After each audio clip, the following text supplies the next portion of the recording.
बिस्मिल्लाहिर्रहमानिर्रहीम। अस्सलाम वालेकुम नाज़रीन, मैं हूँ आम शहरी आरिफ हमीद भट्टी। आज लाहौर से मुख्तलिफ और अहम तरीन ख़बरों के साथ। नाज़रीन, PTI के चेयरमैन इमरान खान ने गैर मुल्की TV को इंटरव्यू देते हुए बड़े राज अफशां कर दिया। उनका कहना था कि वो कभी तसव्वुर भी नहीं कर सकते थे उनके खिलाफ अदम एतमाद आकर कामयाब होगी और करप्ट माफिया मेरी हुकूमत गिरा पाएगा।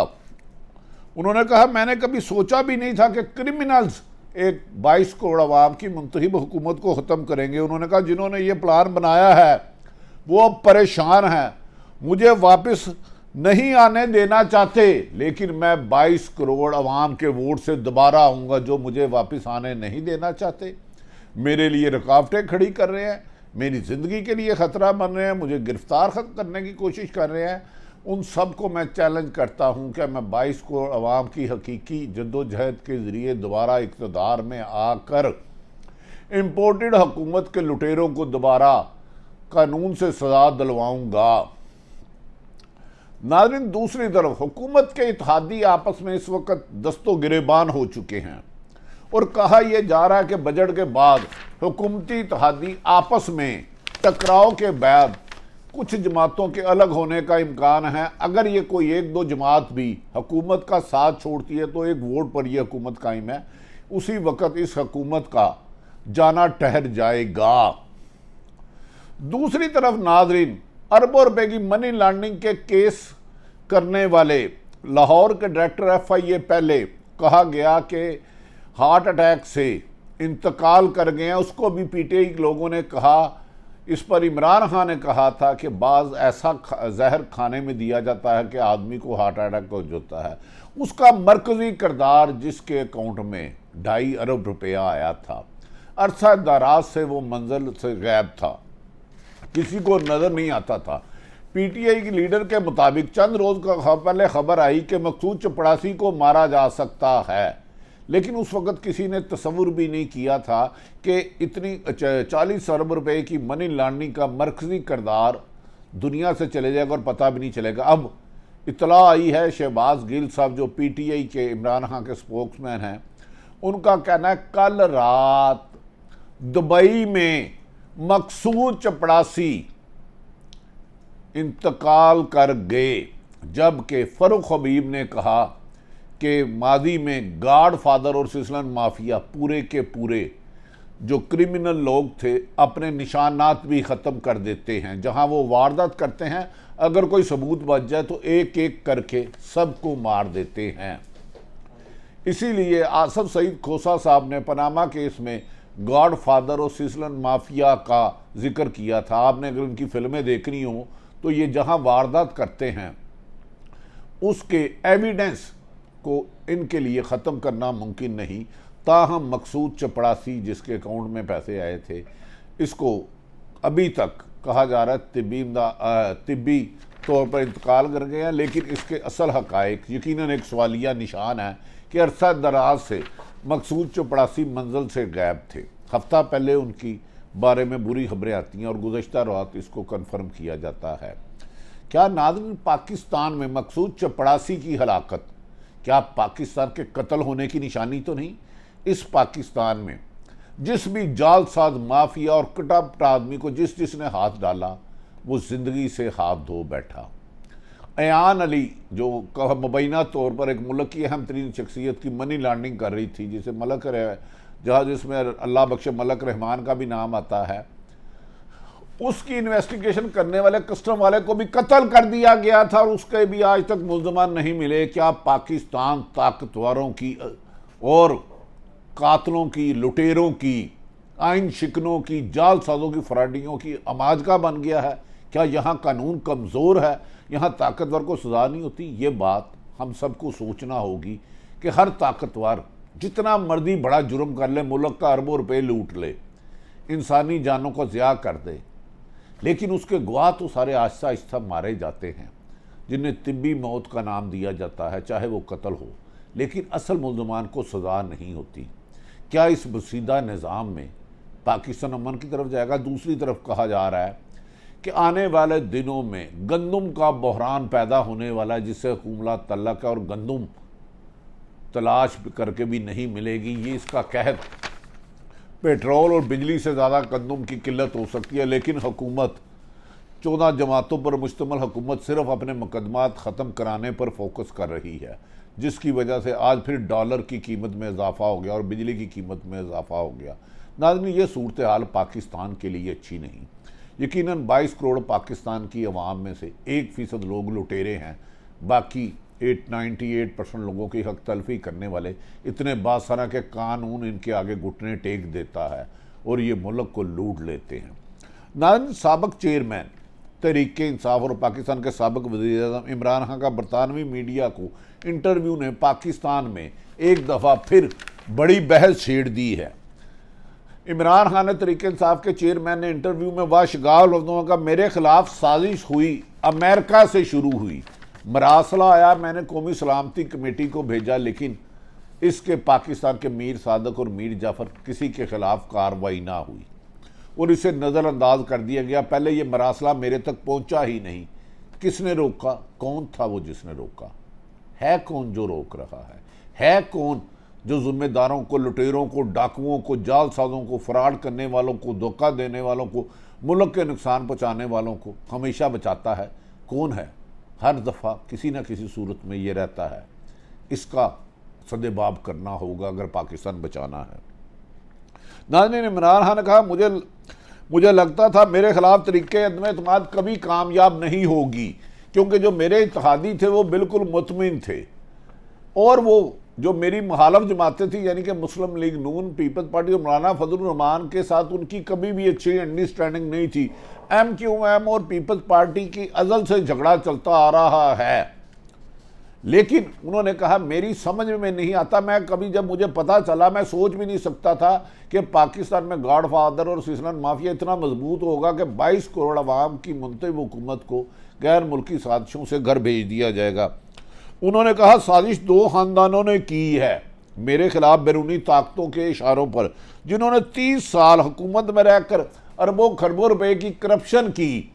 मैंने सिर्फ, मेरी गलती ये हुई कि मैंने इनका गठजोड़ तोड़ के इनकी हुकूमत का खात्मा करके इनको गिरफ्तार किया और मुल्क से लूटा हुआ माल वापस लाने की कोशिश की, जिसकी वजह से अमेरिका को एब्सोल्युटली नॉट कहा तो मेरे खिलाफ इंटरनेशनल और पाकिस्तानी कुव्वतें मुतहर्रिक हो गई और मेरी हुकूमत के खात्मे के लिए कोशिश शुरू कर दी।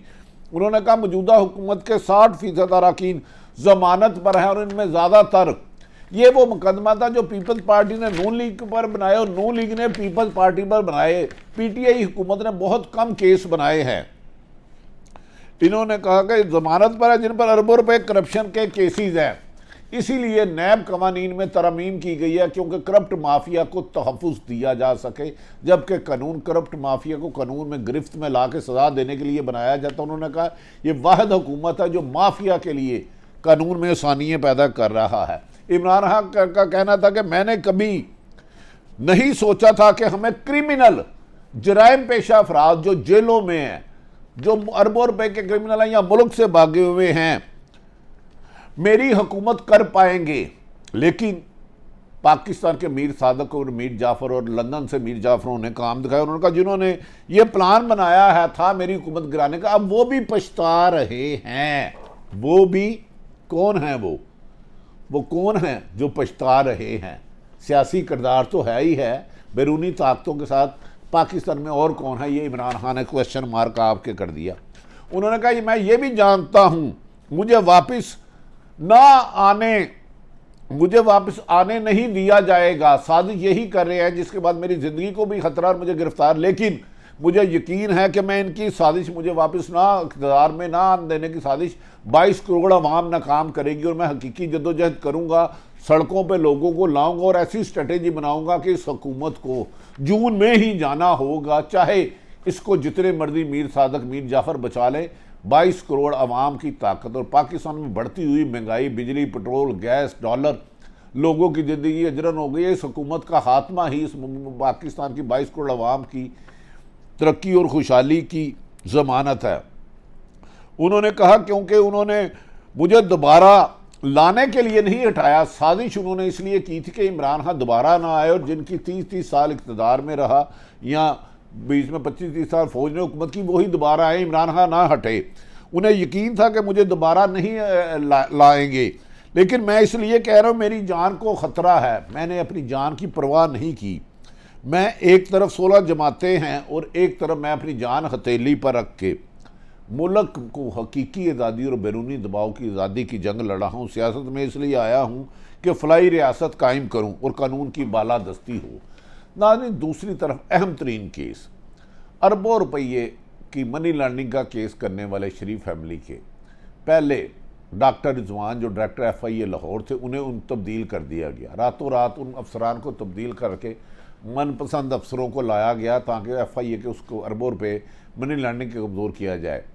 तब्दील किया गया और उनके घर वाले और मुख्तलिफ खबरें आ रही थी डॉक्टर रिजवान पर दबाव था, और वो कहा जा रहा है कि दुबई हार्ट अटैक से हलाक हो गए, लेकिन उनकी हलाकत को भी PTI लोग कहते हैं ये एक साजिश हो सकती है। जबकि इस केस के मरकज़ी किरदार मकसूद चपड़ासी थे, जिनकी 25-30 हज़ार रुपया तनख्वाह थी और इनके अकाउंट में 2.5 अरब रुपये आया, जो इसका मरकज़ी किरदार था, जिसने बताना था पैसे किसने भेजे और उन्होंने आगे किस किस को भेजा। ये मरकज़ी किरदार थे। इसको मंजिर से गायब करके बड़े खूबसूरत तरीके से FIA को धोखा दे के, नैब को धोखा दे के दुबई भिजवा दिया गया और खासी अरसा ये गायब रहे। हफ्ता पहले खबरें आना शुरू हो गई कि मकसूद चपड़ासी को मारा जा सकता है।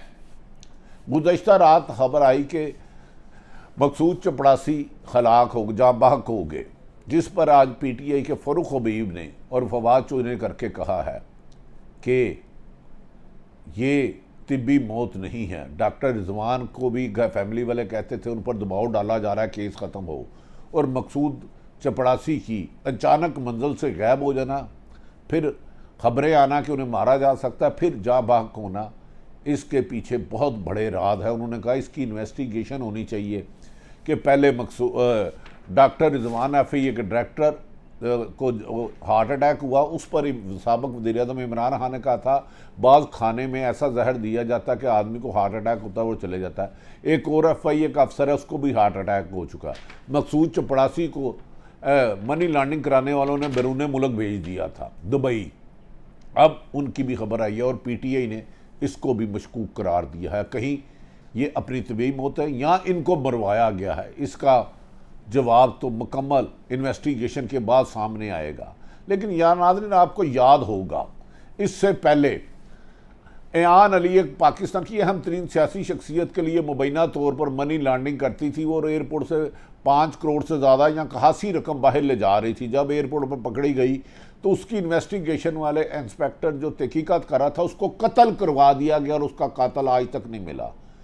साबिक़ जस्टिस आसफ सईद खोसा ने पनामा में कहा था सीसलन माफिया और गॉड फादर जहाँ जहाँ वारदातें करते हैं, फ्रॉड करते हैं, अपने एविडेंस जो गवाह बचे उनको भी कत्ल करा दिया करते हैं। पाकिस्तान की आम दुश्मनियों में भी देख लें तो जो सुल्तानी गवाह होता है किसी भी बड़े केस में एविडेंस होता है जिससे असल मुल्ज़म को सज़ा हो, उसको भी कत्ल कर दिया जाता है, मरवा दिया जाता है। ये एक बड़ी तवील दास्तान है। क्या इन दोनों ऐयान अली का इंस्पेक्टर के कत्ल करने वाला कातिल सामने आएगा? डॉक्टर रिजवान की तबई मौत थी या मारा गया? मकसूद चपड़ासी को मरवाया गया या तबई मौत होती? इनके हक़ायक़ अगर सामने ना आए तो समझे पाकिस्तान में कानून का कत्ल हो रहा है और हर ताकतवर जो उसकी सज़ा की के लिए कोशिश करता है, सज़ा की वजह बनता है, उसको रास्ते से हटाने के लिए वो सीसलन माफिया और गॉड फादर वाला रोल अदा करता है। इनके पास अपने शूटर होते हैं, सरकारी अफसर इनके पे रोल पे होते हैं। झूठे मुकदमा दर्ज कराना, रोड एक्सीडेंट कराना, खाने में जहर देना, तबई मौत मरवा देना, इस किस्म की बहुत सारी खबरें फैल रही हैं। इसमें असल हक़ायक़ क्या है हम किसी को भी इसका ज़िम्मेदार करार नहीं दे रहे, लेकिन ये 2 मौतें पाकिस्तान के कानून का कत्ल है। जिस मुल्क में अरबों रुपए लूटने वालों को 10-10 साल सज़ा ना हो, स्टे 10-10 साल रहें, और एविडेंस इवन के बेनज़ीर भट्टो की शहादत में हालत शहनशाह की मूवी देखे तो आगे पीछे हिल रहा था, उसको डाउट किया जा रहा था, लेकिन उससे लिंक तमाम किरदारों को भी ख़त्म कर दिया गया और आज तक बेनज़ीर के असल कातिल सामने नहीं आए। क्या मकसूद चपड़ासी और डॉक्टर रिजवान तबई मौत गए या मरवाया गया? क्या इसके हक़ाइक़ कभी सामने आएंगे, या ये अंधा कानून अपना कत्ल करवा चुका है इंसाफ देने की बजाय? पाकिस्तान में जितने बड़े जालसाज फ्राडिये 2 नंबर नोट छापने वाले, 2 नंबर रेटिंग देने वाले, 2 नंबर डॉक्यूमेंट बनाने वालों के लिए पाकिस्तान इस वक्त जन्नत है, क्योंकि कानून कमज़ोर है।